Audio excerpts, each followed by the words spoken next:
So this is like a test run of working with tarot decks and how to do basic spreads. Hi, I'm Tempest the Tarot Lady. I know you can't see me, but this isn't going up anyway.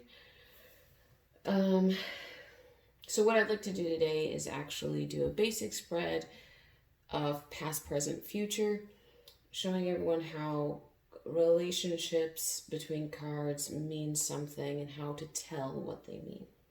So today I'm using Brian Froud's Fairies Oracle deck, which is like one of my eldest decks, and this is probably one of the most lovely, beautiful decks out there. I'm a big fan of fairies.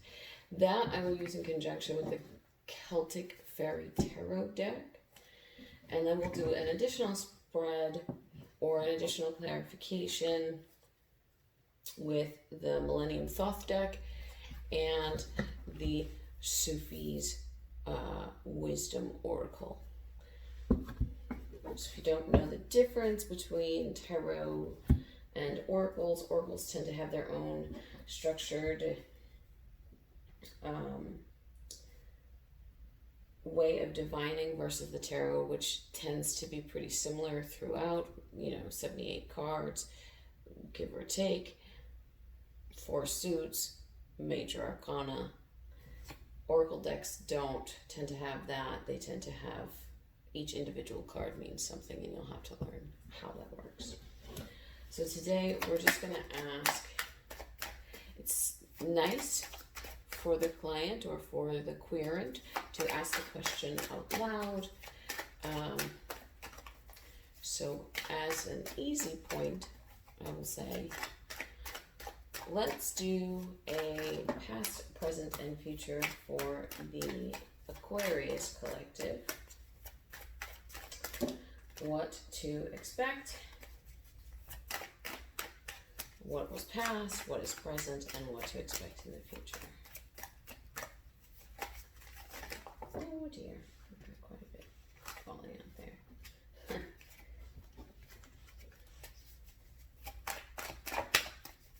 I usually when so many come on, it's like, oh, that's too many, but there we go. So this was first out. This is what is present, and this is what we can see for the future.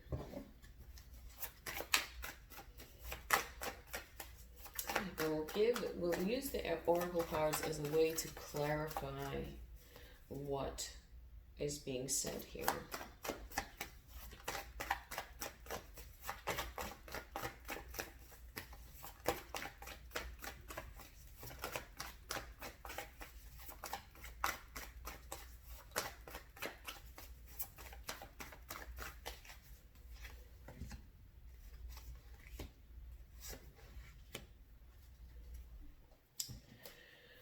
So, very simply, we have got the Ace of Cups. The Ace of Cups is usually a card about a new beginning in love. It can also be a card about finding new romantic feelings or self-love, but more specifically, it tends to talk about new beginnings in love, and that is in the past. Now, when we are talking about past indicators, it can be distant past or near past. However, you take it as it resonates, but I tend to structure the reading like 3 to 6 months is past, and like 1 to 3 months is present, and then we're talking 3 to 6 months for the future. So these cards may potentially be indicators of what we're looking at over the next 6 months to come, but also what we've been dealing with for the past 6 months. So this may be a new relationship that developed 6 months ago, potentially later. But as we are moving into the present, what we see here is the King of Swords. This is an indicator for an air sign person That's Aquarius, Libra, or Gemini. But in this card in particular, we see that the fairy here, or the King of Swords here, is alone on a mountaintop. Now, he's the king, but he is so far removed from the kingdom that he is surveying, he doesn't even realize that he has wings so that he can return back to that kingdom. If you look, I'm going to give you a little, if you look closely there, you'll see he's like the kingdom of air, the kingdom of nothing, right? This is sometimes when this card comes up for me, many people, and it varies from deck to deck, but many people will read it as the sign, but I will also look a little bit deeper, like this is an indicator of a person alone. So you may have jumped out of that relationship and you are now alone, or this may be that the person that you had been developing a relationship with was also an air sign and they are now alone. We have these clarifiers here with the Master Maker and Jehovah. For me, the Master Maker tends to be someone who is at the top of their game. So this relationship may have made you felt like you were going to the next level or achieving a new level of commitment. This can also look like, oh, I've been waiting for this level up to happen, as far as like maybe a partner who is going to fulfill you enough to move you to the next level. But the Master Maker is often someone who feels like they're at the top of their game, or they're leveling up, they're going to the master level. So you may have perceived this person as like the last stop, or this relationship as like, this is the final one. In the present, Jehovah, if we look at him, he is covering like a horse wearing blinders. He is really, really focused on what is directly in front of him, but not perceiving what is on either side of him, or not seeing what is in the periphery, or like not noticing perhaps red flags about this person who we were dealing with, or even our own red flags. Sometimes Jehovah can say things like, this maybe needs to be put away so that we can focus on getting ourselves to the next level, versus depending on a relationship to bring us to the next level. Now, these two together are very interesting to me. The devil, many people will read it as like, oh, it's the sign of a Capricorn. And I've been seeing that a lot when I'm seeing other people read specifically for Aquarius, and I chose Aquarius because I'm an Aquarius. But the devil is several things. It's not just an indicator of an astrological sign. It is also an indicator of addiction, of codependency, of a prison of your own making. This can be an unhappy relationship that you feel trapped in. This can also be something where we're talking about addictive sexual tendencies, addictive personality, someone who is heavily using drugs or alcohol. And this may not be an indicator of the Aquarius. This may be an indicator of the Aquarius's previous partner, or addressing an issue when it comes to the Aquarius and being codependent with a previous partner, or in relationships in general. The Dark Lady is to me also very much, if we see her, she is a woman who understands magic and understands her own magic. And if you see, we showed her, and she is nude, and she's in her full majesty in that way. Not just in her nude body, but also really in her feminine energy. Now, the Dark Lady is also, in my opinion, someone who can manipulate the energy around them. So whether this be in ways of manifesting, using things like sexual magic, using your energetic prowess, your charming abilities, and now these two in connection with each other, the devil can also be a person who is charming.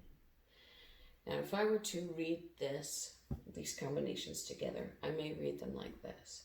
This relationship that you had thought was bringing you to a higher level didn't really work out the way you wanted it to, and left you really focusing on a very myopic thing and alone, not noticing the things around you or the red flags around you.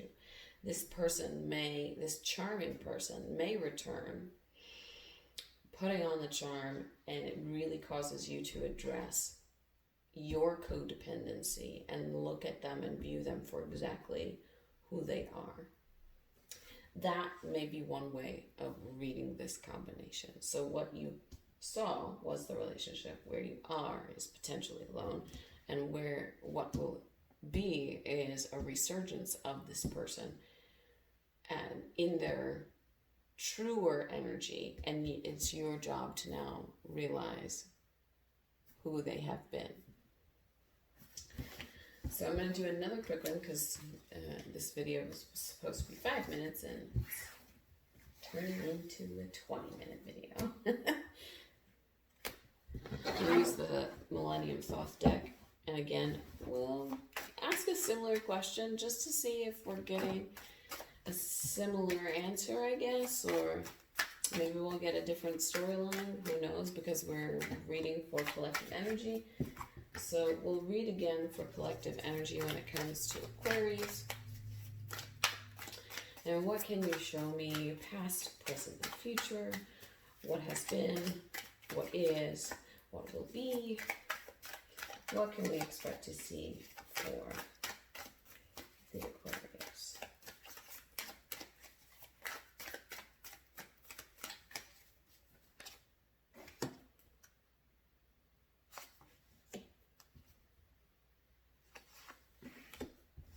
Oh dear.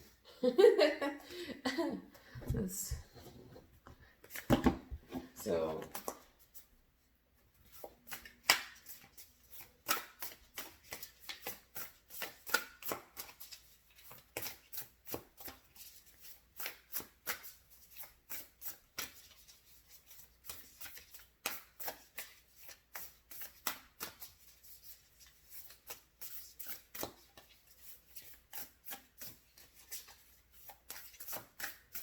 this is like one of my new favorite decks.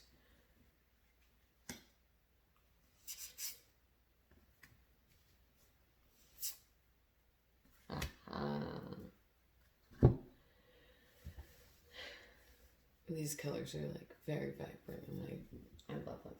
So this though the players look different, it's sort of giving us a really similar message in a lot of ways. When some readers do not read reverse, I like to use the full understanding of the cards to the best of my abilities, and of course that always changes and shifts. So here we have the Eight of Swords. In the reverse, though, this tells me that in a regular deck, like the Rider-Waite deck, this is usually a woman who is surrounded by swords. But in the reverse, that woman is now sort of falling out of that energy. The swords may fall down, or she may fall through the hole and now see that she's no longer trapped or bound by what she once was. So that would be how I would read the Eight of Swords in reverse, is like the things that you felt were so trapping you before are no longer that way. And I mean, if we relate this to sort of current events, this may be that we were trapped by sort of a busy existence, trapped by a previous things that, a previous love, trapped by the circumstances of our life at the time. But given that things had to slow down, and that's our indicator here, it says slow down to relax. And though current events have really been trying for a variety of people in other people's lives, it really has caused people to slow down and value the connections that they have and make connections that are more meaningful, or reconnect with people, the people in their lives that truly matter. So the Five of Swords for me in the upright, this is like, I would read this as like mischievous, or kind of like looking for a reason to get into trouble, or looking for a fight. Maybe not necessarily fighting, but like finding a lot of excuses to create turmoil. In the reverse, though, we see that it's interesting that we will see the not the pentagram, but the pentacle here. You can see the star, and this is like a balanced energy. So in the reverse, it says, oh, we're no longer, and it's funny that the Aquarian symbol is right at the top. We're no longer looking for a reason or an excuse to create turmoil. We're now coming out of that energy, and that may very well be true because we've slowed down, or because we have slowed down enough to see what was causing us to be trapped before, or causing the turmoil before. Now we can very clearly see it and create the balanced life. And I don't know about you Aquarians out there, but I can say for this Aquarian that the balanced life is currently being achieved. So the next card out here is interesting because it in my opinion coincides with that Devil card and that Dark Lady card. It's the Ten of Cups in reverse. And the Ten of Cups in the upright is one of my favorite cards to see. In other decks, it's the Happy Home and Family card. It's the card that shows a couple with a rainbow, and they're surveying their land, and they're viewing their children playing. This is a beautiful place to be. But the Ten of Cups in the reverse says, we aren't there yet. We haven't quite achieved that last cup. And we may need to understand what roles people play in our lives, and how either they are distracting us or taking away from us achieving that Ten of Cups, or how they're contributing to us achieving that Ten of Cups. And so if we were to link it to the previous reading with the Devil there, we can say, oh, is this Devil energy bringing us the happy home and family that we are so deeply desire? If it's not, then perhaps we don't need to be so focused on the goal of gotta have a partner, gotta get this thing, gotta get that thing. Maybe the focus for us needs to be the balanced life, and what does that look like? Because if we are achieving that, then there's no room for the devil. There's no room for codependency. There's no room for the unhealthy ex who may be coming back kind of thing. It also, the Sufi wisdom also asks us to enjoy the simple pleasures. And if we can't seem to find that with people who are resurging in our life, and there's always some kind of turmoil or drama, then we really have to slow down enough to pull back and say, oh, this doesn't give me even the simplest of pleasures. This only gives me drama or angst or, anxiety or anger. Um, or as my Italian friends say, brings me the agita, like irritation. Uh, if we're in a position where we're not allowing ourselves to find simple pleasures and enjoy simple pleasures because we're feeling guilty about taking the nap in the middle of the day, or we're feeling judged about not being exactly where we want to be financially or romantically,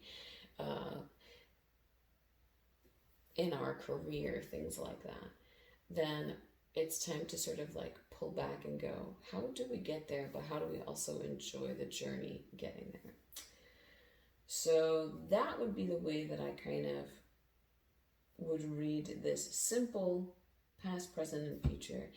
There are other ways to go about reading it. I'm an intuitive reader, so this is my style. I would love to hear comments on like maybe how you would interpret the cards, or did this resonate with you?